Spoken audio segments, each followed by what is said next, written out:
Daniela toko faharoa. Ary tamin'ny taona faharoa nanjakan'i Nebokadnetsara dia nanonofy izy, nampitebiteby azy izany, hany ka tsy nahita nitory. Dia nasain'ny mpanjaka natsoina ny mpanao majika, Amatsikily sy ny mpimasy ary ny mpanandro mba hanambara aminy ny hevitry ny nofiny. Noho tonga ireo ka nisy teo anatrehan'ny mpanjaka dia nilazany hoe nanonofy aho ka nampitebiteby ahy izany. Liana te halala ilay nofy aho. Namaly ny mpanjaka tamin'ny tena ramianina ireo mpanandro ka nanao hoe ho ela velona anie ianao ry mpanjaka. Lazao aminay mpanomponao ny nofinao dia ambaranay anao ny heviny. Namaly an'ireo mpanandro kosa ny mpanjaka ka nanao taminy hoe entitra ny teniko, fa raha tsy ampahafantarinareo ahy ny nofy sy ny heviny dia ho tetitetehina ianareo ary ho ravana ny tranonareo. Fa raha mahalaza amiko ny nofy sy ny heviny kosa ianareo dia ahazo fanomezana sy valisoa ary voninahitra lehibe avy amiko. Noho izany ambarao ahy ny nofy sy ny heviny.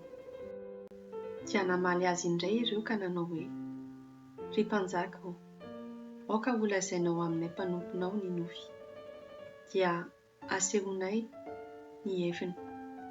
Fa namaly ny mpanjaka ka nanao hoe fantatro marina izao fa mitady handany andro ianareo satria tsy ampanareo fa entitra ny teniko. Fa raha tsy manambara amiko ny nofy ianareo dia hitovy ny fanahaizana atao aminareo rehetra, sady ianareo no indray tetika hilaza lainga sy fitaka eto anatrehako mandra-piova ny toy ny zavatra. Koa ambarao ahy ny nofy dia ho fantatro fa mahalaza ny heviny amiko ianareo. Dia namaly teo anatrehan'ny mpanjaka indray ny mpanandro ka nanao hoe tsy misy olona eto ambonin'ny tany afaka hilaza izany nofinao izany ry mpanjaka. Ary tsy mbola nisy mpanjaka na dia izay lehibe sy mahery aza ka nanontany zavatra toy izany tamin'ny mpanao majika, Amatsikily sy ny mpanandro. Ary ny zavatra izay angatahinao dia faran'izay lalina ka tsy misy afaka manambara azy eo anatrehanao raha tsy ireo andriamanitra izay tsy miara-monina amin'ny olombelona. Dia tesitra nisafoaka mafy noho izany rehetra izany ny mpanjaka ka nanome baiko mba handringanana ny olon-kendry rehetra ao a-Babilona. Dia navoaka ny didy mampamono ho faty ireo olon-kendry ary notadiavina koa i Daniela sy ny namany mba ho vonoina ho faty. Ary nianga tokoa i Arioka, lehiben'ny mpiambin'ny mpanjaka, mba hamono ho faty ireo olon-kendrin'ny Babilona. Kanefa teny feno fahamalinana sy fahendrena no nasetran'i Daniela any Arioka. Na notaniany momba ny antony na ahenjana ny didy navoaka ny mpanjaka i Arioka dia nampahafantatra azy ny toe-javatra. Avy eo nakany amin'ny mpanjaka i Daniela ary niangavy azy mba hanome fotoana ahazoany manambara amin'ny mpanjaka ny hevitry ny nofiny. Dia notany an-trano Daniela ka nampahafantatra ny Anania sy Misaela ary Azaria namany ny toe-javatra. Ary nangatahany izy telo-lahy mba hitalao ny famindrapon'ilay Andriamanitry ny lanitra momba n'ity zava-miafiny ity, ka mba tsy haringana miaraka amin'ireo olon-kendrin'ny Babilona sisa i Daniela sy ny namany. Ary naseho an'i Daniela tamin'ny fahitana nandritry ny alina ny zava-miafiny, koa nideran'ilay Andriamanitry ny lanitra izy. Dia niteny i Daniela ka nanao hoe isaorana ny anaran'Andriamanitra hatr'izay hatr'izay ka ho mandrakizay satria azy ny fahendrena sy ny hery. Izy no tompon'ny fotoana sy ny tantara. Izy no manonga-mpanjaka sy manangam-panjaka. Izy no manome ny fahendrena ho an'ny endry ary ny fahaiza-manavaka ho an'ny maheran-tsaina. Izy no mampiseho ny zavatra lalina sy ny afina sady mahalala izay misy ao amin'ny maizina satria ny mazava no miara-mitoetra aminy. Misaotra sy miteranao aho ry Andriamanitra ny razako satria nomenao fahendrena sy hery ary ankehitriny nampahafantarinao ahy izay zavatra nangatahinay taminao ka nambaranao anay ilay nofon'ny mpanjaka. Teo anoloana izany i Daniela dia nakany amin'ny Arioka izay voatendry ny mpanjaka handringana ny olon-kendry rehetra ao a-Babilona. Ka avy hatrany i Daniela dia niteny taminy hoe aza ringana ny olon-kendry ny Babilona. Eny ho eo anatrehan'ny mpanjaka aho fa ny tenako no hanambara aminy ny hevitry ny nofiny. Dia nitondra aingana any Daniela eo anatrehan'ny mpanjaka i Arioka sady niteny tamin'ny Nebokadnetsara hoe nahita lehilahy isan'ny babo avy any Joda aho ry mpanjaka. Izy io no hanambara aminao ny hevitry ny nofinao. Dia niresahan'ny mpanjaka i Daniela izay antsoina hoe Beltesatsara ka nanontaniany hoe mo afaka hampahalala ny nofiko sy ny heviny tokoa va ianao? Dia namaly ny mpanjaka i Daniela ka nanao hoe tsy misy olon-kendry na mpisikidy na mpanao majika na ombiasy afaka hanambara aminao ny zava-miafina izay anontanianao ry mpanjaka. Fa misy Andriamanitra any an-danitra ambony any izay mampiseho ny zava-miafina ka izy no nampahafantatra an'i Nebokadnetsara mpanjaka izay iseho amin'ny ho avy. Koa izao ary ny nofinao sy ny fahitana tao an-tsainao teo am-pandriana. Raha natory ianao ry mpanjaka dia lasa nieritreritra ny amin'izay iseho rahatr'izay. Koa ilay mampiseho ny zava-miafina dia nampahafantatra anao izay iseho rahatr'izay. Ary raha naseho tamiko io zava-miafina io dia tsy hoe manam-pahendrena mihoatra noho ny miaina rehetra aho akory. Fa mba ahazoana mampahalala anao ny hevitry ny nofinao ry mpanjaka ka ahafantaranao izay eritreritry ny fonao. Ry mpanjaka, izao ary no hitanao. Nisy sary vongana iray tena lehibe nijoro teo anoloanao ary namirapiratra sady nahatahotra ny endriny. Volamena madio ny lohan'io sary vongana io. Volafotsy kosa ny tratrany sy ny tanany. Alimy ny kibony sy ny feny.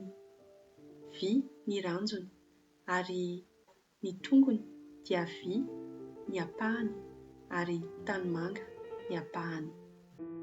Dia nijery tsara io sary vongana io ianao mandra-piendaky ny vato iray tamina tendrombohitra nefa tsy nendahan-tanana.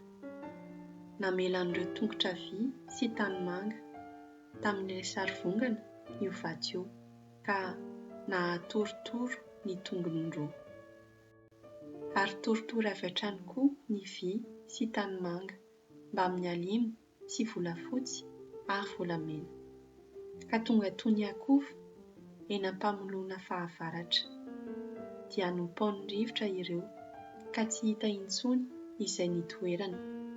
Ary ilay vato izay namely ny sary vongana dia tonga tendrombohitra lehibe ka nameny ny tany manontolo. Izany ilay nofinao ry mpanjaka, ary ny heviny koa dia ho lazaina eto anatrehanao. Ry mpanjako, ianao no mpanjaka ny mpanjaka, fa nomen'ilay Andriamanitra ny lanitra ho anao ny fanjakana sy ny hery ary ny tanjaka sy ny voninahitra. Napetrany eo ambany fifehezanao koa ny olombelona sy ny biby eny an-tsaha ary ny voromanidina. Eo ambanin'ny fifehezanao ireny, na aiza hitoerana, ka ianao no nataon'Andriamanitra ho mpanjaka n'izy rehetra. Ianao izany, hisy fanjakana malemy kokoa noho ny anao hitsangana ao aorianao. Avy eo dia hisy fanjakana fahatelo izay ambaran'ny alimo ka hitatra amin'ny tany manontolo. Ary ny fanjakana fahaefatra dia ho mafy tahaka ny vy, tahaka ny anoritoron'ny vy sy anapotehany ary anamontsana ny zavatra rehetra no anoritoron'io fanjakana io sy anamontsana n'ireo fanjakana rehetra talohany. Ary araka ny hitanao, ny tongotr'ilay sarivongana sy ratsan-tongony dia tanimanga ny ampahany ary vy ny ampahany. Izany hoe izary io fanjakana io. Hisy fahamafisana toy ny an'ny vy ao aminy, satria hitanao fa ny vy dia nifangaro tamin'ny tanimanga, kanefa ny ratsan-tongony izay vy ny ampahany ary tanimanga ny ampahany dia maneho tahaka izany koa fa ny ampahan'io fanjakana io dia tanjaka ary ny ampahany kosa alemy. Ny vy izay hitanao nifangaro tamin'ny tanimanga dia mampiseho ihany koa fa hifangaro amin'ny fanambadiana ireo mpanjaka. Nefa tsy ho mafy io fitambarana io, tahaka ny tsy hahamafy ny fitambaran'ny vy amin'ny tanimanga. Amin'ny andron'ireo mpanjaka ireo, ilay Andriamanitra ny lanitra no anangana fanjakana izay tsy ho rava na ho viana na ho viana, ary ny fiandrianany tsy ho lasa ny firenen-kafa. Io fanjakana io no anoritoro sy andevona ireo fanjakana rehetra talohany, fa izy kosa hitoetra mandrakizay. Izany no ambaran'ilay vato izay hitanao niendaka tamina tendrombohitra nefa tsy nendahan-tanana, ka nanapotika ny vy sy alimo mba amin'ny tanimanga sy volafotsy ary volamena. Nampahafantarin'Andriamanitra lehibe anao, ry mpanjako, izay iseho amin'ny ho avy. Tena marina ny nofinao ary azo antoka ny heviny. Dia niankohoka i Nebokadnetsara mpanjaka ka nanome voninahitra ny Daniela ary nampanolotra fanomezana zava-manitra ho azy.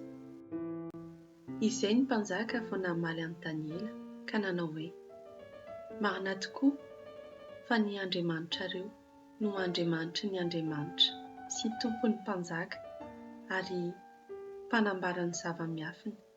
Matoa afaka nanambara tamiko izany zava-miafiny izany ianao. Tamin'izay ny mpanjaka dia nanandratra ny Daniela ka nanome azy zava-tsarobidy marobe ary nanendry azy ho mpifehy amin'ny faritanin'ny Babilona manontolo sy ho lehiben'ireo olon-kendry rehetra ao Babilona.